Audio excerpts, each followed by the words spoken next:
Look, we come up with the conclusion that we didn't stay true to ourselves, I reckon, as far as the way we went about defending. We just didn't defend as hard as we needed to. We allowed Richmond clearly too much uncontested ball, and they made us pay a price. And the way around it?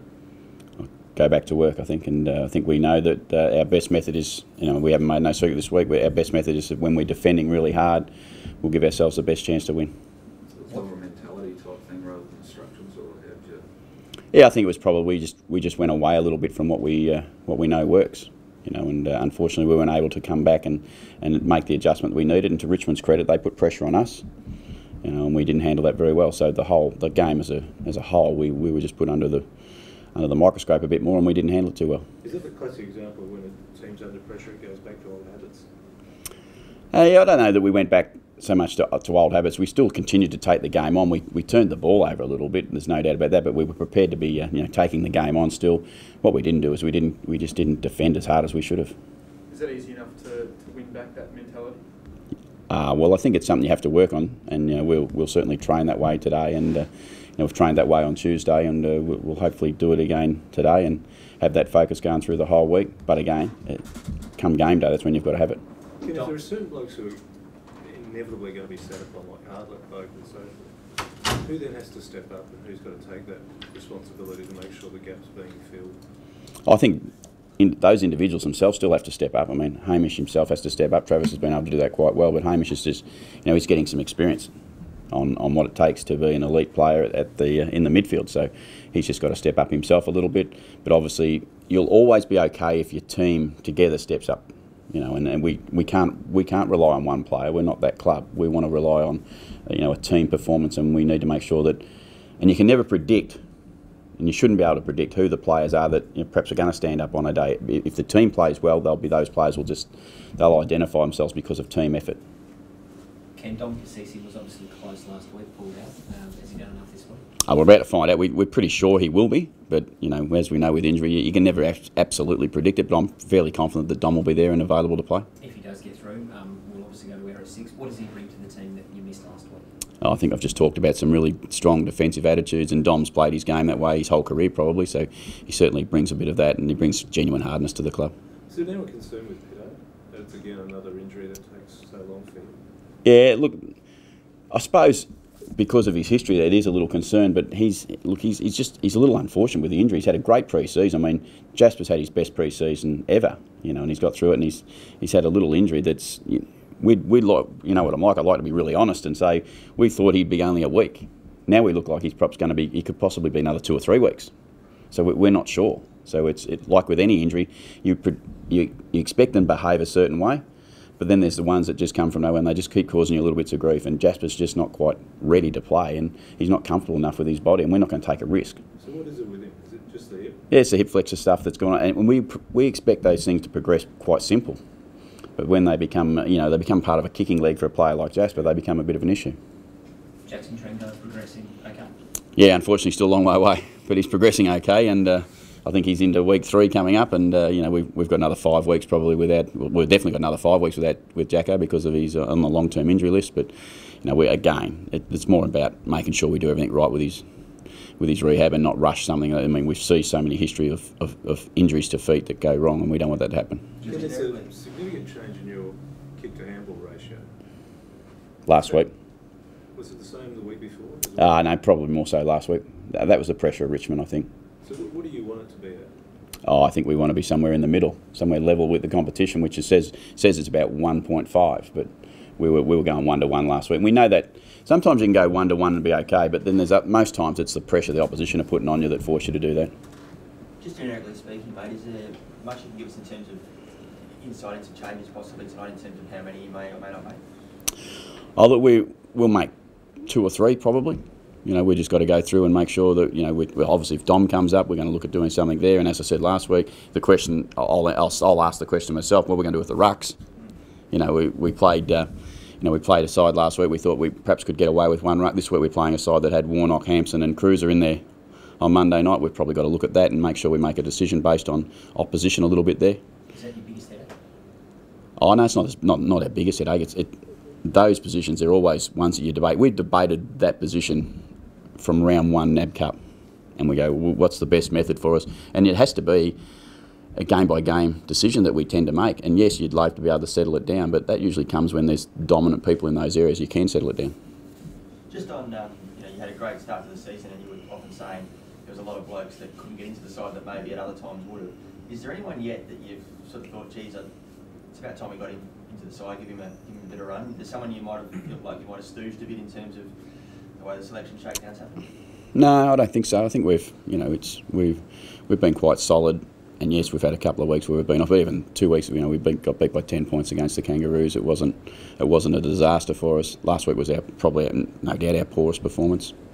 But yeah, no, there's players that are still in really good form. There's some other players who we'd like to be able to perhaps get in consideration a little bit more. And Jack Homshe, we've obviously talked about Homshe, who's come as a tall back, and we're down with Jacko, but he's had some injury issues too. And we'd love Butch to be in some really good touch. Again, coming off a limited pre-season. So there's some issues with some players that we would like to look at, and then we've got the obvious ones that are still been playing really good sample footy in Thomas and Logan, and Hitchcock's another one. So there's a number of players that we think at some stage will play. It's just a matter of when the right time is for us and where we're at as a club. Just on John Butcher, I presume you'd be keen to get him in the mix sooner the better in some ways. I mean, where is he at? How far off is he physically and fitness and match form wise? No, physically he's okay. I think physically he's now ready to play football. He just needs to have some, almost just a solid game of SANFL football where he's got some confidence himself and coming. And it was only 3 or 4 weeks ago he kicked 5 goals in the SANFL, but they weren't the 5 goals that you'd like to see him get. I'd just like to see him have a really solid, 14 or 15 possession game where he gets 7 or 8 marks and contributes defensively, because that's where Butcher's great strength. He'll add to us when he comes into our side defensively. Kenny, how did you reflect on Cahoon's game last week? I thought he was pretty solid for a young player. He felt a bit of pressure, and he got an opportunity basically because of Dom being unavailable almost by the end of it, and as it turned out, so he's got his chance. He's come in and showed that he got 18 and 19 possessions. He could certainly find the ball himself. Size was a little bit of an issue for him at times. We no doubt about that, but gee, it's great for us when we can bring in young players. He's the youngest player in the competition. We bring him in and he contributes and does a reasonable job for us. Without the knowledge of what you're going to do tonight, if you do drop him, how do you then treat him? What sort of message do you give him about playing one and then being dropped? He's had a great start. He's had an opportunity to get an AFL game of football, and it's part of his journey.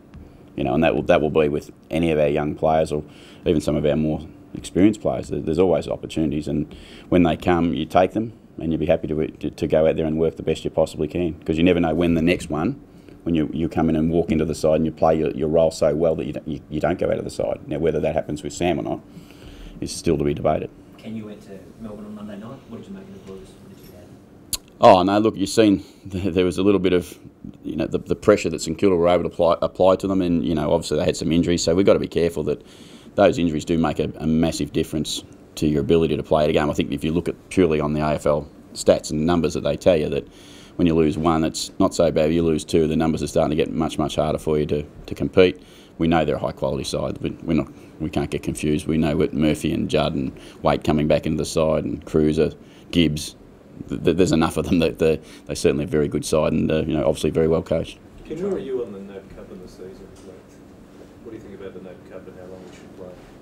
Oh, I think I'm like, sounds like the consensus is that we'd like perhaps a couple more games would be better than playing four NAB Cups. I think it makes the competition a little bit more even with the draw and everything else. I think it makes sense. Us players, I'm sure they'll tell you that they'd much rather be, starting the season a bit earlier and playing flat out footy than, conditioning themselves.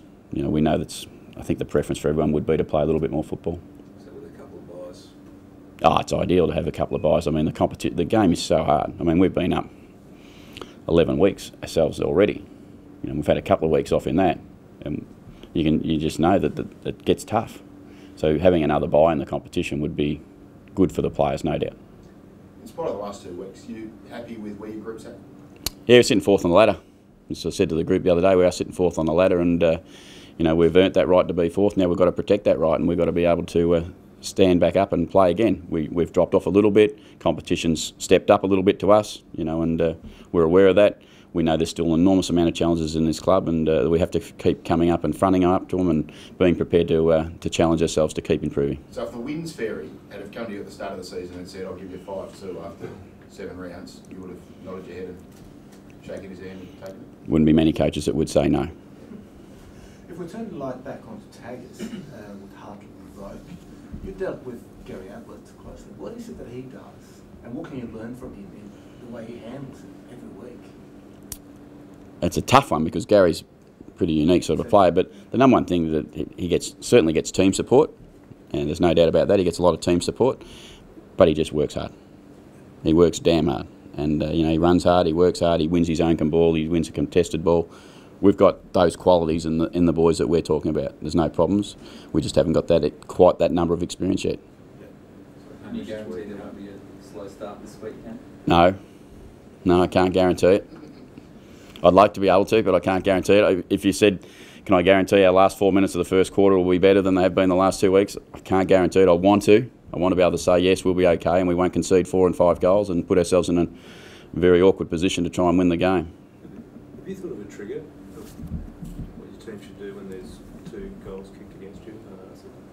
Yeah, we train that all the time. We train it quite consistently about what we should and shouldn't do, and obviously we haven't been able to execute that quick enough in the last couple of weeks, which has cost us. We see coaches all the time, and when the sides are winning, coaches are always pretty happy, and often the emotions differ a fair bit. We've seen that here with a couple of blokes before you. You seem still pretty relaxed about the world despite the last couple of weeks. Is that something you want to bring to the group, a real level? Yeah, absolutely. We're confident in what we've got to do. We know we're still in a renewal stage at this club, and we know that we've got a lot of work to do. We're not going to win every week. We just need to make sure. I think the pleasing part for me is that this group is still shown, even last week, they're still shown that they want to keep at it. They want to keep going. We were 30-odd, 40 points down at quarter time, and the margin at the end was very similar, so we let ourselves down in 4 or 5 minutes of football. We can't afford to do that, but we know that's going to happen sometimes. So you've been satisfied with how they've responded to consecutive losses? Look, I would have loved us to win last week, no doubt, clearly, but we haven't been able to. We've got to acknowledge the competition sometimes. They're pretty keen to do well too. It would be the game so far that we thought perhaps we didn't perform as well as we should have. Have you had Mark Evans come by with his presentation yet? No. Or are you still to have it? No, we haven't. Have you got a view on the match review panel and how that works? I suppose, I think I myself, I think I can look at the match review panel and look at the incidents, and most times I think I can get it somewhere near what they're going to view it as, because you get a sheet that you can look at and say, how does this rate and where does it rate? Sometimes some of the ratings don't quite stack up, but it's really hard. I mean, it's an area that's always open to a little bit of interpretation about what actually the incident looked like, and it's going to make it a little bit more difficult. But I think there's some areas and parts of it that we all have some concerns about, but they're trying to get it right. So you would prefer it to stay rather than go back to the old system? Report it straight to the tribunal? Well, I think for me, I think I have a better understanding of what's going to happen now. I think I can read it a little bit clearer, and I think I know if you take on challenges or you don't take on challenges, it's a bit clearer as into what you can and can't do in most cases. But there's always that grey area, and I think we've all seen them, and with the bumps and the bits and pieces that are going on, you're just not. There's some part of that that's really hard for them to adjudicate, I think. So what did you think of the one with Goddard and Kelly this week? Yeah, it looked like a fairly reasonable bump that was quite fair and everything else. But again, if you go back to the ruling of it all, it does make it fairly clear what you can and can't do, and the consequences if you get that slightly wrong. So what's your attitude towards your players? Some coaches are pretty firm, never bump, always tackle. What's your theory there? Play the game the way it needs to be played, and take each incident the way you have to. And there's never I'm not going to tell them not to bump. No way am I going to tell my players not to bump at the right time. And we'll be like the other clubs at some stage. We'll probably get someone who perhaps gets it a little bit wrong and pays a price. We don't want that to happen. The ones that you're more worried about are the ones that you know you can avoid. Looking forward to Longhorns with Mickey. Well, I suppose it is the not so much the young and the old, because I'm reasonably older myself, but it's the new and the experience. But yeah, I look forward to it. But I look forward to every game, and I just love the fact that I get to do the job I do. It's difficult, Carlton. Carlton, how reactive you have to be to the forward line, because it can look so different, can't it, from week to week? How do you safeguard yourself towards We can't. We just got to be prepared for whatever they're going to throw at us a little bit. And you know, obviously with Yaron and Betts out of the side, they're going to have to change it. You know, whether they bring Walker forward, which is where he's played quite a bit of football and gives them that speed as well. Waite's going to come back into the side. What are they going to do with their 3 rucks? I'll go insane trying to figure out what we're going to do. I think more than worrying about what they're going to look like. So we just got to get our stuff right. Thanks, Carlton. Thanks, Cam.